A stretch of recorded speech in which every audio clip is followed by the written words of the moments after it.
एकनाथ शिंदे यांच्या नेतृत्वाखालील फुटीर आमदार आणि भाजपचं नवं सरकार सत्तेत आल्यानंतर नेते दीपक केसरकर यांच्यावर शिंदेंनी प्रवक्तेपदाची मोठी जबाबदारी सोपवली। परंतु 1.5 महिन्यातच त्यांच्याकडून प्रवक्तेपदाची जबाबदारी काढून घेण्याच्या हालचाली सुरू झाल्या आहेत।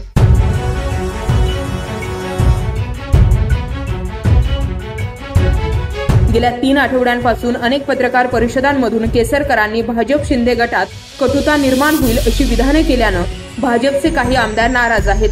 त्यांनी केसरकरांची तक्रार देवेंद्र फडणवीस यांच्याकडे केली असल्याची माहिती आहे। तसेच मुख्यमंत्री एकनाथ शिंदे यांच्याकडेही भाजप आमदारांनी केसरकरांविरोधात तक्रारीचा पाढा वाचला आहे।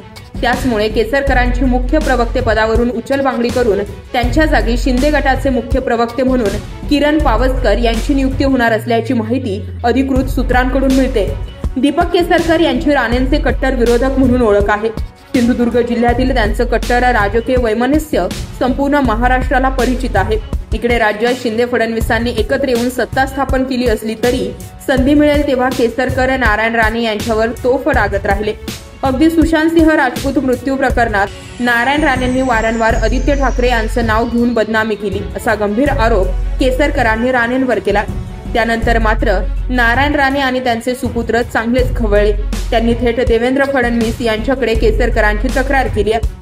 इकडे एकनाथ शिंदे यांच्या कानावरही केसरकरांच्या अनेक तक्रारी गेल्याची माहिती आहे। त्याचमुळे केसरकरांना हटवून त्यांच्या जागी किरण पावसकर यांच्याकडे मुख्य प्रवक्ते पदाची जबाबदारी दिली जाऊ शकते असा अंदाज व्यक्त केला जातोय।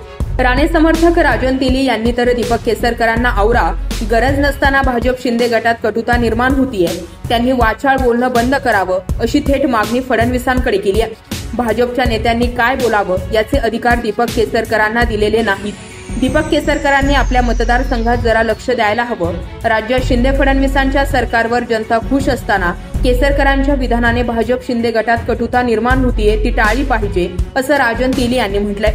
दीपक केसरकर मागील महिनाभरापासून शिंदे गटाची बाजू अतिशय ताकदीने मांडत आहेत। मंत्रिमंडळाचा लांबलेला विस्तार ते ठाकरे कुटुंबावरील प्रश्न केसरकर प्रत्येक अगदी मोजक्या शब्दात विषय निपटवत आहेत। पण या दरम्यान राणेंवर प्रश्न आला की केसरकरांच्या भात्यातील बाण सुटलाच म्हणून समजा।